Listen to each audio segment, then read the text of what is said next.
Hi and welcome to the Beer Temple. I am Chris Quinn, and with me again is Michael Kaiser of Good Beer Hunting. Yeah. Thanks for sticking around or coming back as the case may be. I sleep on a cot in the office now. Yeah, me too. So we're both in the doghouse. So as we alluded to in the last episode, is that Michael and I took a trip out west to Southern California for San Diego Beer Week, but also a big importers festival, I guess you would call it. The Shelton Brothers Importing Company holds an annual beer festival called The Festival. Right. I guess they're trying to make some claim to, the legitimate The Festival. Well, that makes sense from them. I think coming from them, it feels appropriate. So but it was interesting because it was sort of it was more than what I expected. I thought it was just going to be Shelton's portfolio. Right. But it was sort of like, that was well represented, but there was also in conjunction with Brewery West.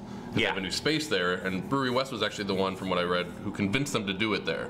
I think they were heading to like Miami or something like that. Right, so the festival is every year. It's at a different location every year, and it is heavily dominated by Shelton Brothers beers, but then I would also say local beers and maybe special invite beers. Yeah, so a lot of special invites. Like kind of represent the ethos of Shelton Brothers, maybe? Yeah, stuff that if you didn't know any better, you would actually assume was part of the portfolio. Yeah, very much so, very much so.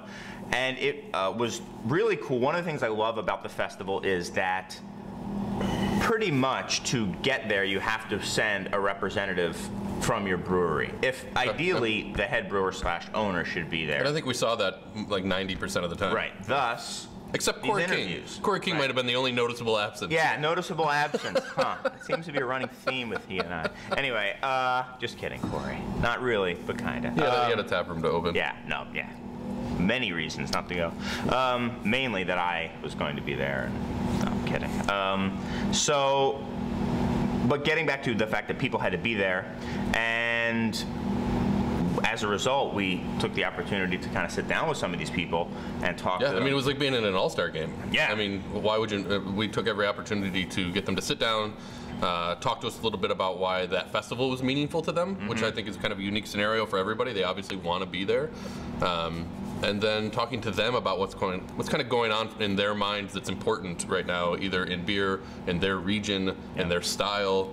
Everybody sort of has their own angle into what is meaningful right now, and it was a great opportunity to kind of, I don't know, we got them to talk about similar topics, but also very diverse topics. Yeah, and it was cool just to hear things in their voice, kind of unfiltered. And one of the people I was most interested in getting their take on things was Shelton Brothers. It's kind of this like mystical Shelton Brothers. Nobody really knows what it is. A lot of people don't even know, including I think ourselves at the time, what really goes into being an importing / exporting company, as we found out.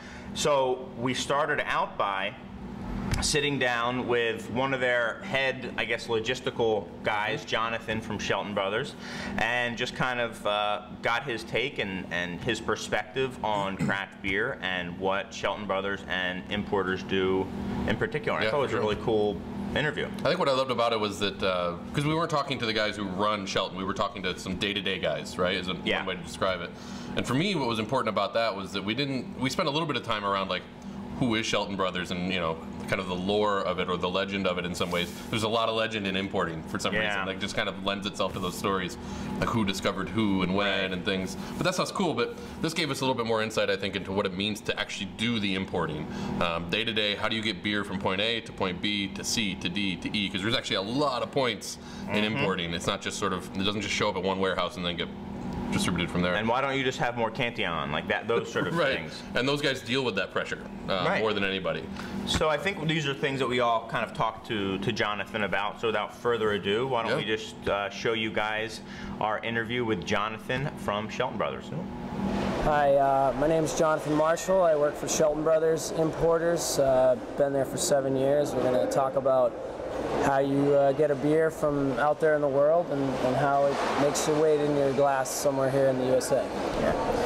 Thanks for allowing us to do this first and foremost. This is a pretty awesome beer festival that you guys have been putting on now for 3 years. And I mean, the logistics of this is one thing, but really, I think you kind of hinted at it.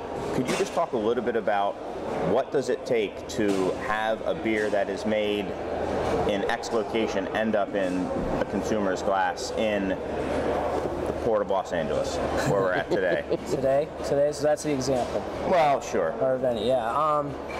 Yeah, so there's a lot involved. It initially starts with knowing brewers, sourcing the beer, right? And that part takes lots of different forms. Definitely, there's some knowing people. There's some discovery involved, etc. Now, depending on how that pans out, at that point you need to get the beer legal for the U.S.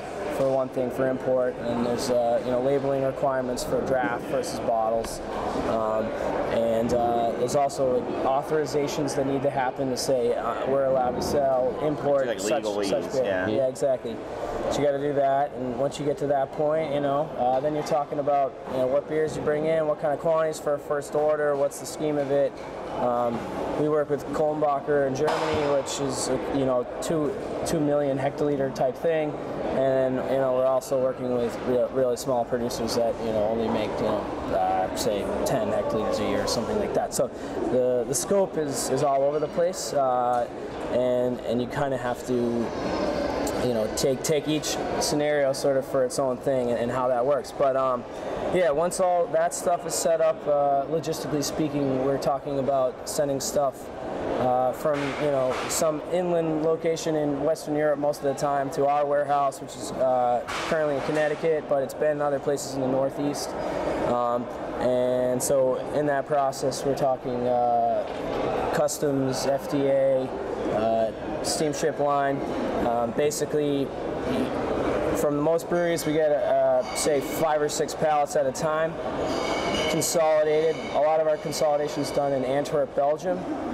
There are other places depending on how it works out. Like we do a lot of German stuff, so that gets consolidated differently. But the vast majority of what comes through to Shelton Brothers gets consolidated in Antwerp, and from there goes into 40-foot containers.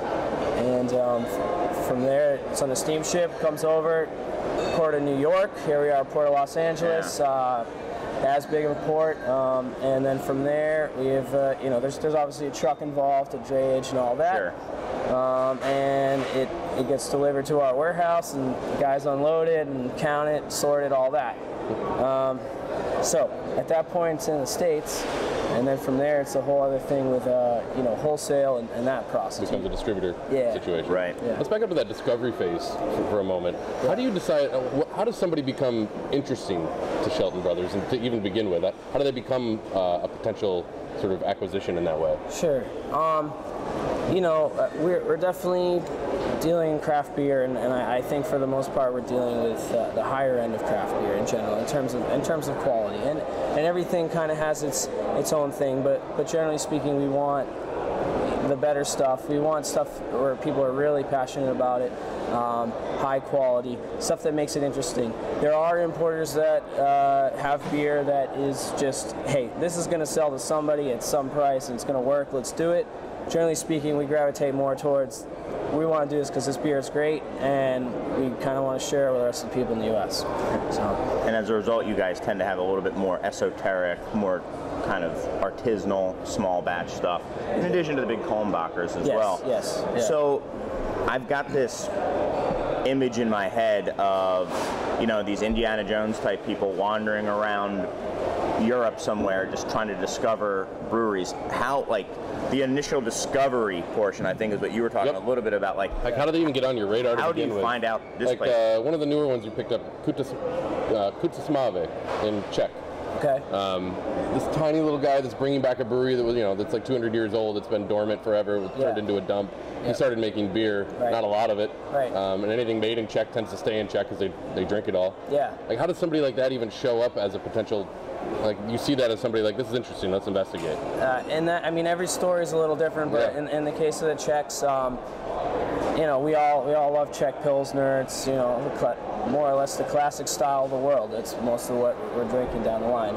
That being said, with that brewery, it was sort of like, hey, there's got to be good beer in the Czech beer scene, right? So there was a trip that went over there. I talked to them. There's another brewery.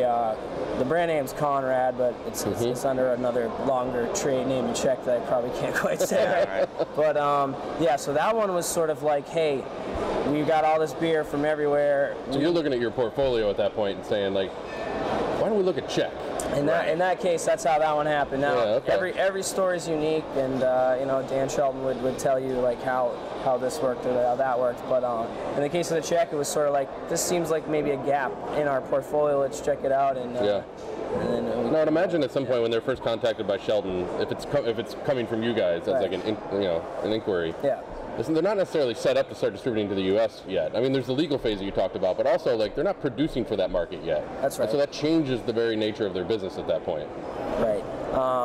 Yeah, you know, again, it's all different stuff. Like you said, some of them are ready to go, some are knocking on the door. Like, that's another thing as far as... Please take my beer. Yeah, Right, yeah. right. And as far as the acquisition thing goes, sometimes it's like, do we want this? Do we not? Like, it's all over the place, you know, in terms of how it happens. But a lot of people come and contact us at this point. Now that we've built the portfolio to this Right. point, the people that know about Shelton Brothers, and they say, hey, I know this brewery. I heard about these Shelton Brothers people. I'm thinking about export. Let's contact them. And at this point, you know, we've built it to that point that a lot of people are seeking us out as opposed to us seeking them out, which was at the Right. beginning it was all Right. us seeking, and now it's a lot of it's sort of coming towards us because we've built it up. So Yeah. That's really cool. Speaking of the breweries you guys carry, how many breweries are in your portfolio? there are breweries that have come and gone over the years, but for the most part, if we brought them in, we still have them. If you know, at this festival we have 70 brewers, but obviously a lot of them are domestic, local guys. But we have actively right now probably around 85 breweries. 85. Wow. Yeah. Now, I was in Czech recently, and I remember they were kind of telling me a story of relating Czech beer to U.S. beer in terms of the range in the portfolio of beers. Right. In the U.S., like we have this extremely wide range in styles. In Czech, they would take like Budvar and Czech bar, and they'd be like, that is the range. Right. That's it, We yeah, make absolutely. everything from Boot Bar to Czech Bar. But so that makes me think about the Shelton portfolio in general, like a lot of Saison and Sour and Farmhouse and Wild and like you're kind of known for those things. Lots of other things in there as well. But Sure. how do you guys go about making decisions in terms of making sure that you're not just piling too much on of like the same style or the similar type of brewery, or are you not worried about that at all? Is it more about the people making it, and like how do you think about your portfolio that way? Because you obviously don't want to just have too much of one thing and kind of become a monoculture that way. And almost like, do you ever taste a beer that's really good and say, you know what, this is great, but this isn't a Shelton beer? Or we're kind of covered. Right. Like we don't need this in the portfolio. Right. It's a little bit of both in what you're saying. There are times that it's like, yeah, there's 5 breweries like this that fall into this category that make this beer, and here's another one, and if it's distinctive, it's totally worth going for. But if it's too saturated, then sometimes those decisions are made to not go that way. It's got to be heartbreaking when you pass up on something that like you think is pretty great, but it just can't be yours. Isn't working, yeah. Right. And in general, though, if it makes the grade and we got a good working relationship with the brewery, then we're happy to bring it in. So more often than not, we might have 5 breweries that do this thing, but if brewery 6 comes along and it seems to be a good thing, we'll go for it. We figure out a way to adapt. Yeah, we don't generally. It would just be a matter of it's not quite there. Okay, we're saturated. All right, and then sometimes when it's totally unique, you go for something you take a little chance on and see how it goes. Another thing with the brewers, it's all handshakes. There's no requirement for us to continue working with them. That's the way we've always done it. That's not this. Wow. It's not the That seems same. crazy for this day and Yeah, right. Yeah, so Cantillon was the first brewery, and that was a discovery, and the rest built from there, and it's built on relationships, and that's it. So if at any point some brewer doesn't want to work with us, they can go, and some of them have for different reasons. And do you know like the story behind the first beer, Cantillon, if that's what it was, being brought in, and how Dan Shelton, the owner of Shelton Brothers, discovered it and decided this beer needs to be in the U.S. or? I'd imagine it's like an apocryphal story at Shelton at this point. Right. It is, and that being said, in ways it would be better to come from their mouth, but I've heard it enough times, so to give the gist of it, there are 3 Shelton brothers, Will, Dan, and Joel. And Joel was traveling, he's a musician by trade originally. He was traveling over in Europe to do some gigs over there. And he was in Brussels and just went to the brewery like anyone else. You know, it's still sort of an open museum kind of concept there today, like it was back in the late 90s when this happened. Right. And so Joel was there, and he tried the stuff, and he's like, wow. You know, I mean, I think everybody who's had Kenyon for the first time is like, I never knew beer could be this. You know, it's that sort of profound. For us in the industry, we've kind of come and known about it and got there, but imagining it out of the blue with not so much context of like what this really is, right.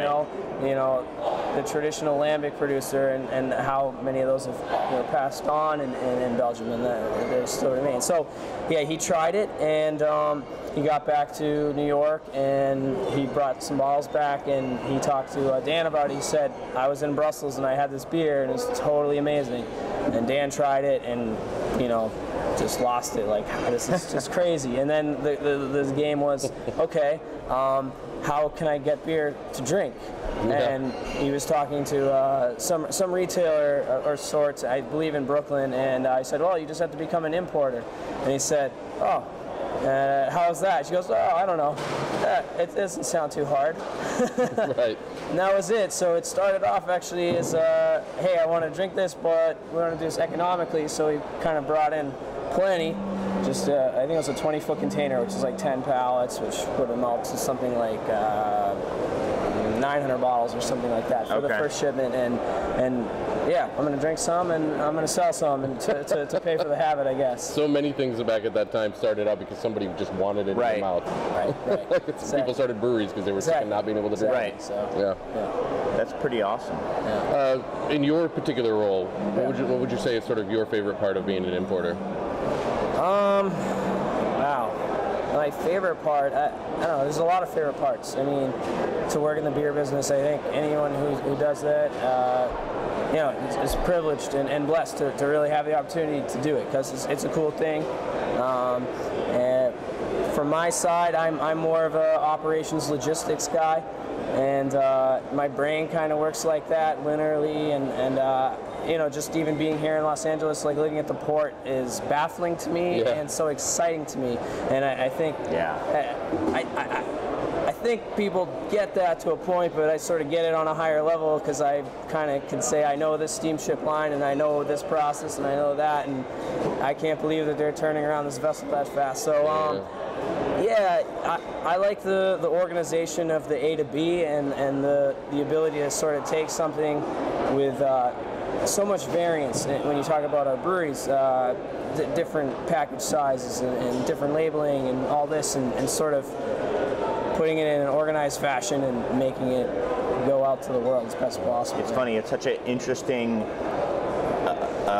junction of your linear, the way your mind works, and this like completely artisanal, non-scientific side of you, which obviously also exists because you love Cantillon, and it's kind of cool that it kind of feeds both sides of your brain that way, the left and right side. It is. It's totally both sides, and I guess I talked more about the right side as opposed to the left side. I don't know. I might have mixed that up, but obviously to appreciate a beer for what it is, a beer that's handcrafted and is just perfect in its own right, and it's not trying to be anything other than what it is. I love that just as much as the A to B. So yes, it's a little bit of both, but I get paid to get it A to B. So.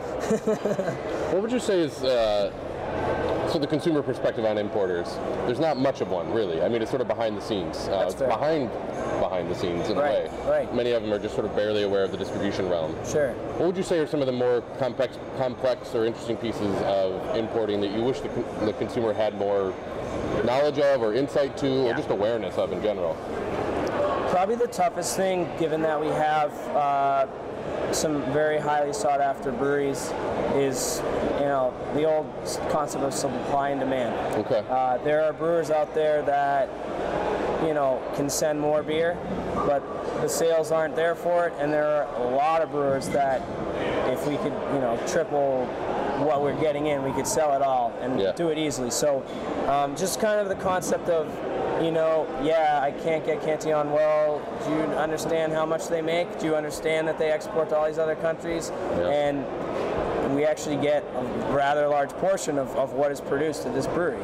And that's sort of, you know, one extreme. But there's a lot of breweries that fall into the, sort of the middle realm where, yeah, if we could get more, that would be awesome. We could totally sell it, but that's just not how it is. It seems like a particularly American expectation of companies in general is if there's like, you feel like there's demand and therefore like, why don't you just grow and make more? Just make more. Yeah, I see that. I hear that as a retailer, and I know brewers here all the time is, why don't you guys just make more Abraxas or Cantillon or whatever it is? Sure. And I think that's kind of what you're getting at is there's reasons why. Yeah, if they understood the constraints and like why it was the way it was, not only would it be accepted, it'd probably be appreciated. Right. And there are other things, but to the general public, that's the biggest thing. Like, it's not that we don't want to sell it here or whatever. It's just like we're up against it, and you know, also the distribution network at times there are challenges there in terms of, you know, trying to work in a particular state. Depending on if you've been there or not, there's lots of regulations. Every state's different. It's like we deal with 50 different countries. Right. And there are states that we never sold our product, and hopefully we will at some point, but there's a few that we never It just have. takes time. I mean, when you're talking about building a big enough pipeline from Europe that it's effective and efficient, like it takes time for that beer to get from there to here. Right. I guess I wonder from the consumers, because right now I think the American consumer is so obsessed with freshness, right? Unless it's barrel aged, they want it the day it comes off the line.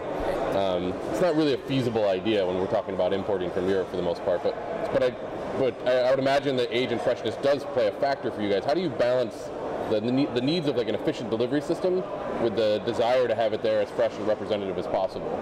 Yeah, that is a challenge. Like you said, the efficiency. There are breweries that are like, you know, we can only send you a couple pallets at a time, and we know we're going to sell it, and we want it under these conditions, and like we can make that happen. In general, I mentioned 40-foot containers. If it's coming from abroad, if we can fill a 40-foot container, that's what we want to do. A good mix of stuff is usually the case. As far as freshness goes, we know beer needs to be as fresh as possible. In general, there's a handful of things that obviously age better, but in general, we try to order with sort of like 3 months in mind. Like when this comes in, that's a 3-month supply. That's sort of the general thing. There are some breweries that like they only bottle like twice a year of whatever beer. So in those cases, we might have to take a slightly larger quantity. But it seems incredibly. It seems like playing a game of Tetris with those 40-foot containers. All the time. That's amazing. All the time. It's a jigsaw puzzle. It's 3 + 4 + 5 + 6. It's 1 + 1 + 7. Like the numbers, it changes all the time. Plus, all the ones aren't the same, because this one might be a small producer who only makes it, like you said, once a year, so you have to do a 6-month supply of him, but then there's another person who you have to order a 3-month supply of, and just keeping all those logistics. And then formats. What do we already have in stock, and just... Amazing. Yeah. I would imagine that the infrastructure for you guys in terms of not only supply lines but technology for keeping track of sales data, it seems like it's so critical to how you actually source on the other side now. How has that changed over time? Like how you guys actually keep track of things? Okay, not a pitch for QuickBooks, but we've used QuickBooks not since the start, but certainly since I've been there, and it was one of the softwares that was there at the beginning. So you're able to track the money flow, the customer side, the vendor side, as well as the inventory side. As time has gone on, we've that thing's got to be at its limits. Right. Well, you can kind of the big Excel. You can keep expanding it, get more licenses, et cetera, et cetera. a new thing that we added on is an inventory program called Rapid Inventory, which I know inside and out and upside down and sideways. But and that's a little more geared towards like the picking side of it, the location of inventory, and it basically can sort a warehouse that's 100,000 square foot of beer in a totally logical way. So a sales order coming from your place and this other place in Chicago, and we just like list it all out and then resort it perfectly so that a warehouse guy can go pick it and efficiently pack it, and know where everything is, and how to basically build the pallet without having to think about it too much. So the logistics involved on so many, the more you think about it, the more you realize at every turn there's more logistics in the production side, in the aggregation side abroad, bringing it over, and then you're just turning it into a whole nother logistics game of, okay, which markets get what, and how often do those markets need to be fed. This market maybe can get a 6-month supply, where this one needs it every other month or something. This is complexity on the level of something like Walmart, where they're trying to do just-in-time inventory, It's that kind of sophistication. Yes. It's crazy. Cool. Wow. Thanks. Yeah, opened my eyes. All right. Fair Awesome. enough. Anything else you wanted to say? No, love good beer. Keep drinking good beer. That's it, It's almost noon. You're about to get some. Yeah, man. All right. Well, thanks a lot. I appreciate it. Yeah, appreciate it. Cool. All right. Have a good one. Right on. Thanks, man.